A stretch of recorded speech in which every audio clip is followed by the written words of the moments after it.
Well, chapter 9 today, and this chapter will officially put us halfway through the book, so that's exciting. This one today deals with natural laws and car control, and it actually has 5 sections, but I think they're fairly short. We'll get through them pretty good time. Okay, the first one deals with gravity and energy of motion.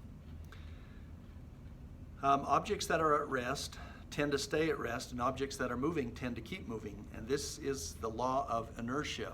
And they are at rest or keep moving until some other force acts upon them. If you were not wearing a seatbelt, your body would continue to move forward until it was stopped by the dashboard or the windshield. Or if you were ejected, you would continue to move until gravity pulled you to the ground. So I have a little, this is very basic, but so here's your car, here's you, and here's your seatbelt. So if you're seatbelted in, okay, and the car stops or hits the tree, okay, you're going to stay in. You're not going anywhere. Now, if you're not wearing a seatbelt, then of course, okay, you leave the car, you get ejected. And so many stories where they're talking about a severe crash, an accident on TV and the newspaper, and if the person died, somewhere in the article it's usually followed by they were not wearing a seatbelt. So as the car decelerates, you can see how you're kind of moving forward. As it accelerates, it pushes you back into the seat.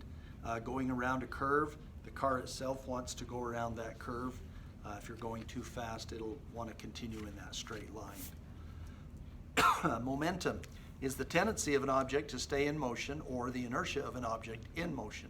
The amount of momentum depends upon the object's weight and speed.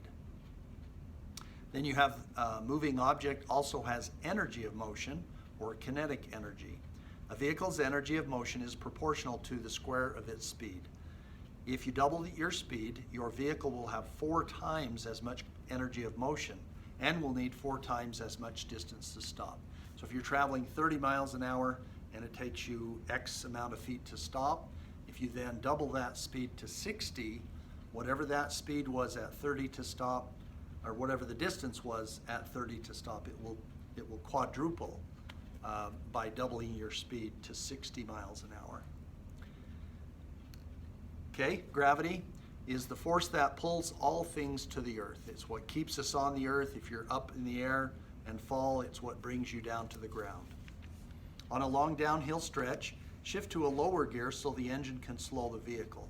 So going uphill, we have to work against gravity, takes more energy, more gas, and if you're going downhill, then the car will have a tendency to move faster. Number 2 is tires and traction on page 166. The force that keeps a tire from sliding on the road is friction.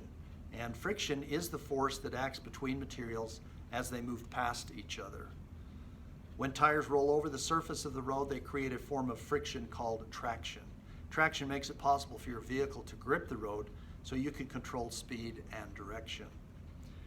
The place where a tire touches the road is called its footprint. And so you've got this big vehicle and you have 4 tires, but if you think about it, there's a space about like that, 4 spaces like that, where the car is touching the road. The tires come in contact with the road. And that's all the contact with the road that you have. So tires are very important. Inflation and traction. Properly inflated tires can mean the difference between keeping or losing control. So let's look at the little pictures on the side of page 167. So properly inflated, it's even across the bottom.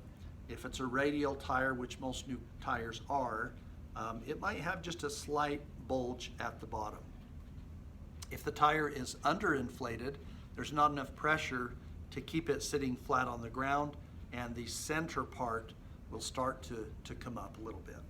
And then of course, if it's overinflated, you have too much air in, then it starts to lift the sides off because it's just extending the air into those other areas. So, okay. Temperature. Weather can change the pressure in your tires. So if you have maybe a little excess air and it's a really hot day and you're out driving, it can cause the tire to pop. If it has too much pressure, it'll just pop. So the heat can cause that to increase. Check your tire's pressure on a regular basis to make sure they have the right amount of air. Okay, using traction. When you drive, you use traction to accelerate, brake, and steer. Even under ideal conditions, your tires provide a limited amount of traction. So if you're going too fast and you try to steer, they're going to slide. If you're accelerating and you have too much power in the engine, it may cause the tires to spin. Or if you're on gravel, they could spin. Many vehicles today have four-wheel drive or all-wheel drive. That means that all four wheels have pulling power. Traction control devices are available on most new vehicles and will be covered more in detail on Chapter 17. So obviously all-wheel drive, four-wheel drive would be the best. If you don't have those, then a car with front-wheel drive will do better in the snow and loose material. If you need traction, a front-wheel drive car can do better. If you have rear-wheel drive only, that can tend to slip and slide in the snow, and it's not as good of, you don't have as good a traction that way. So to ensure good traction, 3 things are required to achieve ideal levels of traction. First, your vehicle must be in good condition. Second, road surface must be smooth and clear. And finally, your actions must maximize traction. So if it's a gravel road and you have a turn, obviously don't be going too fast or you'll slide off the road. Your tire could suffer a blowout when all of the air escapes at once. So maybe you run over something that's big enough to pop it. Just puts a hole in it and all the air is gone. When you drive on a dry, flat road with good tires, your traction is excellent. One interesting thing, you see those big tires that they use in NASCAR. They're probably this wide, but they have no tread. I mean, there's tread, but they don't have the grooves like most cars do. Theirs are completely smooth, but they still will change those tires when they get low on tread. Okay, let's go to number 3. This one's titled Vehicle Balance and Control in Curves. The distribution of a vehicle's weight on its tires as they contact the road is called the vehicle balance. The point around which an object's weight is evenly distributed is called its center of gravity. So if you look at the bottom, okay, car sitting flat and level, right down the middle is the center of gravity. If it's sitting up on a side hill, you can see where the center of gravity is. And then if you see the next picture, it has bigger tires. And so the center of gravity moves a little bit farther out to the edge. So that vehicle on the right would tend to tip over easier than the one in the middle under the same conditions. Okay. Over on the next page, we have balance and steering. So pitch is a tilting motion from front to back. You can see the picture on 171. They've got these big springs, but kind of gives you the idea of what happens. So when your car, if you're stopping hard, okay, the front of the car will go down. And then if you accelerate and you have rear wheel drive, then the front of the car can come up. So we have this little model here. Okay, so heavy braking, again, car would lean to the front and forward. Our instructor showed us a picture of a crash, and the first car had hit the brakes really hard, and they were stopping, and the back end went up. Well, the car in behind them was following too close, and they hit their brakes, and their front went down, and so they came up underneath the car in front of them, then the car in back of that also. So there were 3 cars with the back 2, their nose up underneath the front of the first 2 cars. Okay, so pitch, okay, forward and back, just depending on what you have and what motions you're making. The next one is roll. A vehicle may also tip to the side or roll. So let's say you're headed to Delta on on the road out of Holden, 65 miles an hour, and there's a place where you can go straight to Oak City, and it said they suggest that you take that turn at 55 miles an hour. So if you take that turn at, say, 70 miles an hour, okay, you're going to be turning a little bit. The car will probably lean a little bit, and your passengers inside will probably be leaning to that side as the momentum kind of forces them that way. If you turn to the right, same thing. The car will lean a little bit left. People in the car may move to the left. So that's roll. And then yaw is when your vehicle may rotate clockwise or counterclockwise. They also call that yaw. So this is the motion they're talking about. Okay, so if you crank your wheel sharp left and then you really gave it the gas and it's a rear-wheel drive car, then it may spin, especially on dirt or snow or ice. And then obviously cranking it the other way, okay, will cause it to turn that direction. So, okay, some different forces in curves. So the sharpness of the curve, the more traction your tires need to grip the road, the speed at which you're traveling, load, if you're carrying a heavy load such as passengers and cargo, the center of gravity will be higher, especially if you have something up on top of the car, then it can move that center of gravity up. Shape of the road, there's a picture, there's a flat, curved, or banked. Now, a crowned road, the idea behind that is so the water will run off the road. And Fillmore's Main Street, they got that completed, what's it been, a couple of years now? And the road is crowned, especially if you notice by ropers. If you get on Main Street and you're going to go north, you can actually feel yourself go over the top of that little crown. So again, the idea is to have the water run off the road. Banked roads, obviously in NASCAR they have, you can have a bank like that when you're driving around a sharp turn at 180 miles an hour. Some roadways are banked or tilted so one side is higher than the other. The curve again to allow, the car to actually travel faster in that curve. So, okay. Number 4, stopping distance. The distance your car travels from the time you first perceive a hazard until you reach a full stop is total stopping distance. Now I think we talked a little bit about it, and I said it was going to be talked about in more detail. The length of time it takes you to identify a hazard, predict a conflict, and decide to brake is your perception time. 1/2 to 3/4 of a second, and in that time you are moving down the road. The distance your vehicle travels during your perception time is called your perception distance. Okay, over the page. Always search at least 12 to 15 seconds ahead. Reaction time, so once you identify a hazard, the length of time you take to apply the brake is your reaction time. So you're like, oh, there's a problem, foot off the gas, on the brake, that's reaction time. And then the distance the car travels is the reaction distance. The distance your vehicle travels from the time you apply the brake until you stop is your braking distance. So there's some different factors that affect that braking distance.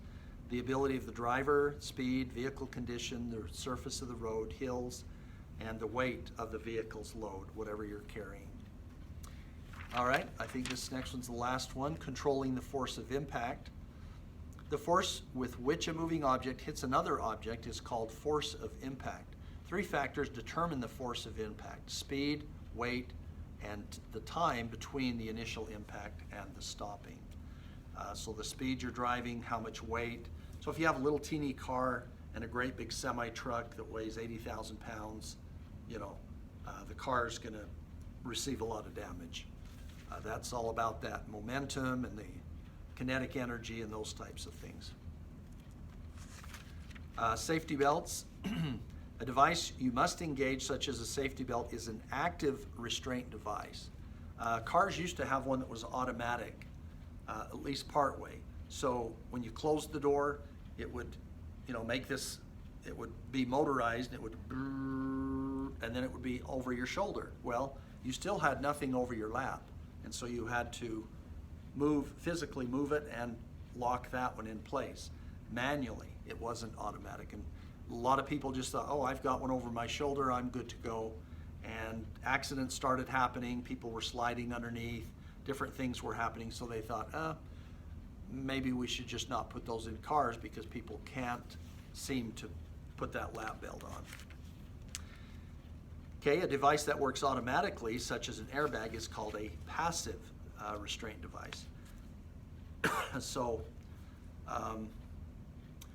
when you have a crash, a collision, accident, whatever, and you hit something, there are 3 collisions. So let's say you go off the road and your car hits a tree.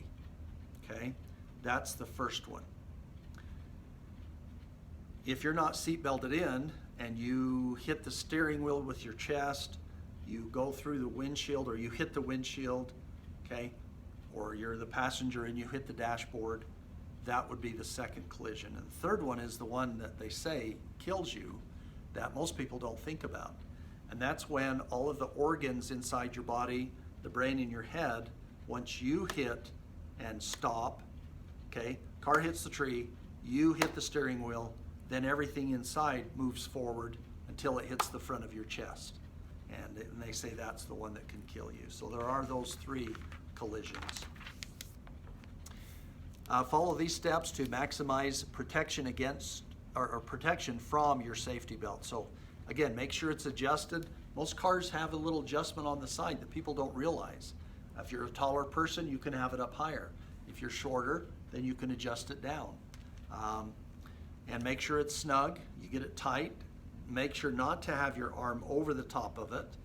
That can cause you problems because then if you roll, you could be partially ejected and possibly decapitated. So make sure to go through that list. You risk serious injury if you wear your shoulder belt under your arm, like I just said. Airbags, so we have front airbags.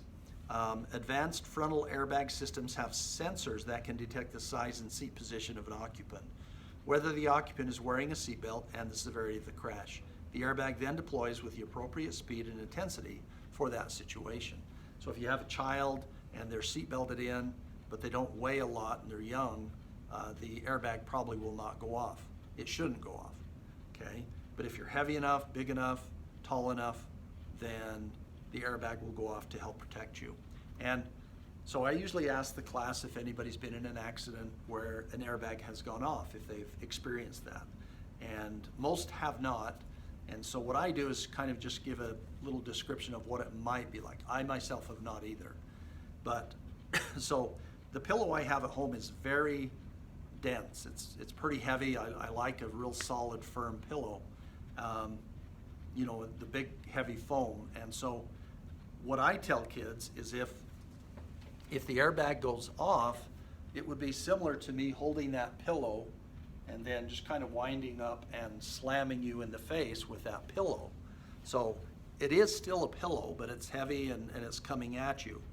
That possibly would be what the airbag would be like going off.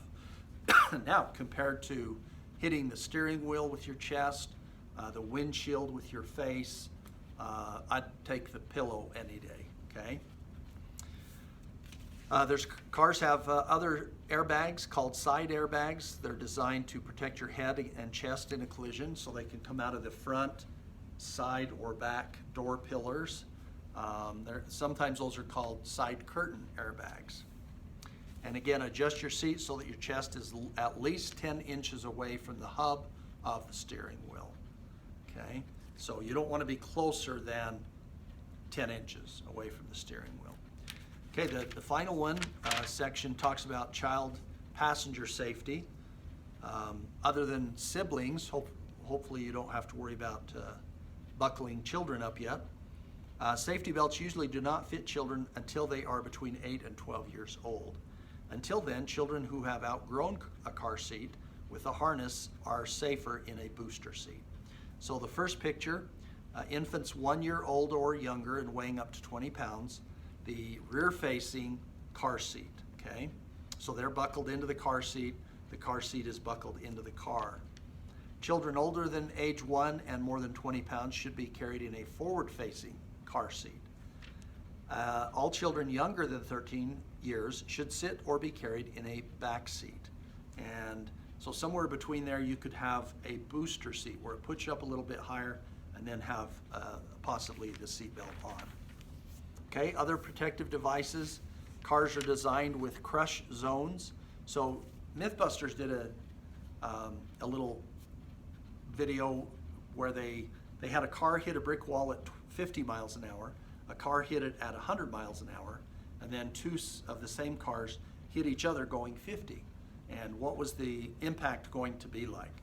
Some kids say it's like the wall or the 50 mile or the 100 mile, but it was actually somewhere in between, because the cars as they hit are crumpling where the wall has no give to it. Energy absorbing bumpers, side impact panels, penetration resistant windshields, the head restraints. So the door pillars are much bigger than they used to be. The space from the bottom of the window to the top is narrower. So, you know, my old truck, I could put my hand like this and drive along, but now your arm would be up here. And so it is a much safer car. So we'll do that one. Closed book, I appreciate those of you doing your test closed book. I know some of you are not, and it's a matter of your integrity and honesty. If you're always getting 100% and there's kids who are trying real hard and they're not using their book, I have no opportunity to reduce those scores, and it doesn't help them. So please be aware of that, okay? Be an honest person and study, read, but then take it closed book. So thank you.